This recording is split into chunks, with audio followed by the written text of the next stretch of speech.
Assalamualaikum warahmatullahi wabarakatuh. Perkenalkan, nama saya Septi Adeliana. Di sini saya akan mempresentasikan hasil penelitian saya yang berjudul Sistem Informasi Penjualan Parang di Desa Batualang berbasis web. Adapun yang akan dibahas yaitu yang pertama bab 1 pendahuluan dengan subbab latar belakang penelitian. Parang merupakan salah satu karya yang merupakan ciri khas dari Desa Batualang yang dimana parang ini dibuat masih menggunakan cara tradisional. Itulah yang menjadi ciri khas dari parang yang dihasilkan dari desa ini.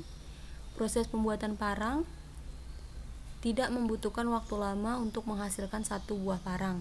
Dalam sehari, parang bisa dihasilkan lebih dari satu buah. Proses pembuatannya memerlukan tenaga 3 atau 4 orang dalam proses pembuatannya.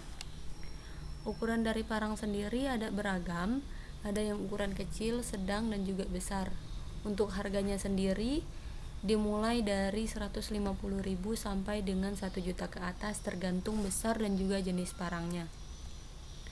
Kemudian yang kedua, perumusan masalah. Di sini ada 2 perumusannya, yaitu yang pertama, bagaimana meningkatkan hasil penjualan parang. Yang kedua, apa saja hambatan yang dihadapi saat meningkatkan penjualan parang. Kemudian subpoin yang ketiga, identifikasi masalah, yang terdiri dari pendataan terhadap jumlah parang, dan yang kedua ada pendataan untuk harga tiap parang. Kemudian ada subpoin maksud penelitian. Maksud dari penelitian ini yaitu untuk menyelesaikan tugas mata kuliah metodologi penelitian. Tujuan penelitiannya sendiri yaitu untuk melakukan peningkatan penjualan parang di Desa Batualang dengan berbasis website. Kemudian hasil penelitiannya. Di sini ada 2. Yang pertama, membantu pengrajin pandai besi untuk meningkatkan penjualan parang. Yang kedua, membantu konsumen agar bisa mengetahui informasi tentang penjualan parang. Kemudian bab 2, kerangka acuan kerja, dengan subbab yang pertama landasan teori yang terdiri dari 1. Sistem informasi. Sistem informasi adalah sebuah sistem yang berfungsi untuk menyediakan berbagai informasi untuk bidang manajemen dalam hal mengambil suatu keputusan dan sebagai alat untuk menjalankan operasional di dalam perusahaan.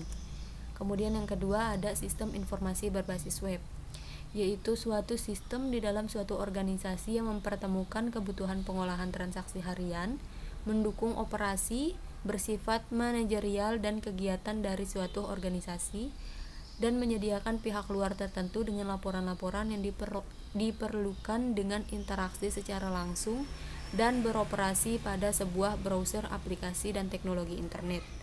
Menurut Witten 2005. Kemudian yang ketiga, pengertian dari XAMPP, yaitu sebuah paket perangkat lunak atau software komputer yang sistem penamaannya diambil dari akronim kata Apache, MySQL, MariaDB, PHP, dan PERT. Sementara imbuhan huruf X yang terdapat pada awal kata berasal dari istilah cross-platform sebagai simbol bahwa aplikasi ini bisa dijalankan di 4 sistem operasi seperti OS Linux, OS Windows, Mac OS, dan juga Solaris.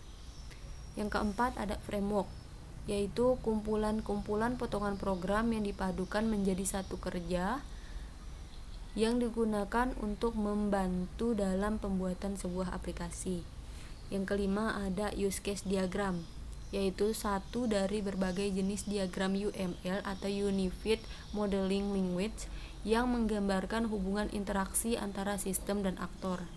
Kemudian yang keenam ada sequence diagram atau diagram urutan, adalah sebuah diagram yang digunakan untuk menjalankan dan menampilkan interaksi antar objek-objek dalam sebuah sistem secara terperinci. Kemudian subbab yang selanjutnya yaitu pendekatan masalah. Pendekatan masalah yang digunakan dalam penelitian ini yaitu dengan cara pendekatan yuridis empiris. Pendekatan yuridis empiris sendiri adalah pendekatan yang dilakukan dengan langsung pada objek penelitian atau file research yang hendak diteliti guna mendapatkan data yang diperoleh dari hasil observasi dan wawancara. Kemudian bab 3, metode penelitian dengan subpoin yaitu metode penelitian sendiri. Menurut Sugiono, pengertian metode penelitian adalah cara ilmiah untuk mendapatkan data dengan tujuan dapat dideskripsi, dibuktikan, dikembangkan, dan ditemukan pengetahuan teori untuk memahami, memecahkan, dan mengantisipasi masalah dalam kehidupan manusia. Kemudian subpoin yang selanjutnya, data dan informasi yang diperlukan. Yang pertama ada data primer, merupakan jenis data yang didapatkan secara langsung sehingga pihak yang melakukan penelitian melakukan pengumpulan data langsung di hadapan narasumber atau mungkin objek penelitian, sehingga data tidak didapatkan dari pihak ketiga melainkan dikumpulkan secara langsung. Seperti misalnya data primer yang dihasilkan dari penelitian ini yaitu jumlah tenaga yang dibutuhkan dalam proses pembuatan parang ada 4 orang.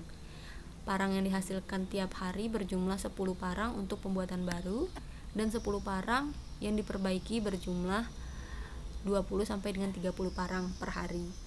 Kemudian harga parang tergantung dari jenis besi. Dikisarkan harganya dari 150.000 sampai dengan 1 juta untuk satu parangnya.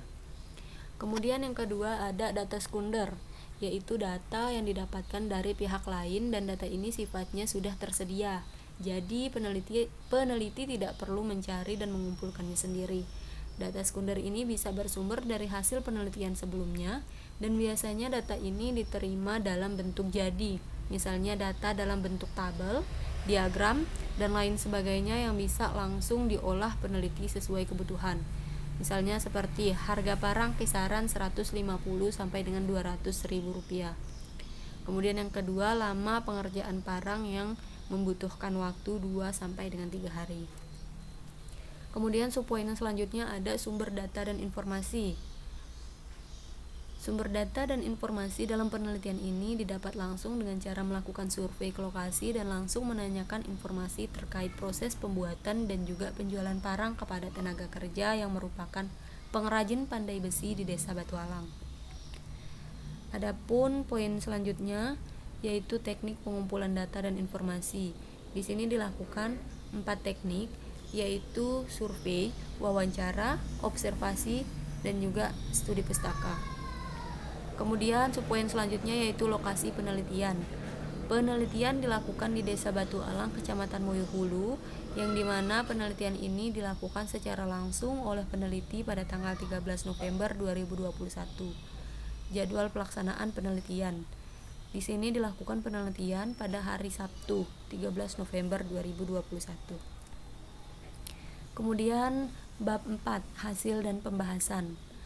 Subpoin yang pertama yaitu hasil penelitian.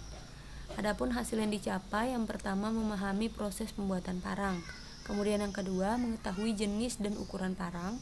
Yang ketiga mengetahui harga parang yang berbeda tergantung dari jenis dan ukuran parangnya. Kemudian subpoin yang selanjutnya ada pembahasan. Strategi pemasaran diperlukan dalam suatu perusahaan dengan maksud agar semua rencana yang telah ditentukan dapat dijalankan secara maksimal. Strategi pemasaran tidak terlepas dari peran komunikasi dalam menjembatani rangkaian cara untuk mencapai tujuan yang diinginkan. Ciptono 1997-29 dalam Dewi dan Nugraha 2015 mengatakan bahwa komunikasi pemasaran adalah aktivitas pemasaran yang tujuannya untuk menyebarkan informasi, mempengaruhi, membujuk, dan mengingatkan pasar sasaran atas perusahaan dan produknya agar bersedia menerima, membeli, dan loyal kepada produk yang ditawarkan. Kemudian subpoin selanjutnya yaitu perancangan sistem. Di sini ada use case diagram yang diusulkan, bisa dilihat pada gambar, di mana di sini pelanggan melakukan registrasi member, kemudian admin melakukan pemasaran produk, penjualan produk, dan kemudian kelola laporan penjualan. Kemudian di sini ada juga activity diagram pemasaran produk yang diusulkan. Di sini aktor dengan proses jalannya yaitu login admin, kemudian tampilkan home admin, pilih menu katalog, edit data, update data produk, kemudian menyimpan data produk, tampilkan produk dan keterangannya. Kemudian di sini ada bab 5 penutup yang terdiri dari kesimpulan. Adapun kesimpulan yang dapat ditarik dari penelitian ini yaitu tenaga kerja yang dibutuhkan untuk satu bengkel membutuhkan 3 sampai dengan 4 orang. Untuk penghasilan per hari dari pengrajin parang sendiri tidak menentu, tergantung berapa pesanan yang masuk untuk hari itu. Harga dari parang yang dijual juga tergantung jenis parang dan juga ukuran dari parang tersebut. Metode penjualan juga masih minim, hanya mengandalkan komunikasi secara langsung. Kadang juga dengan cara ada pesanan baru, parang dibuatkan. Adapun saran, di sini saran dari saya sendiri yaitu lebih memperluas lagi komunikasi dengan masyarakat luas dan lebih aktif dengan sosial media sebagai sarana pembantu untuk melakukan promosi barang agar dapat diketahui oleh lebih banyak konsumen. Mungkin itu saja yang dapat saya sampaikan, kurang lebihnya saya mohon maaf. Wabillahi taufiq wal hidayah. Wassalamualaikum warahmatullahi wabarakatuh.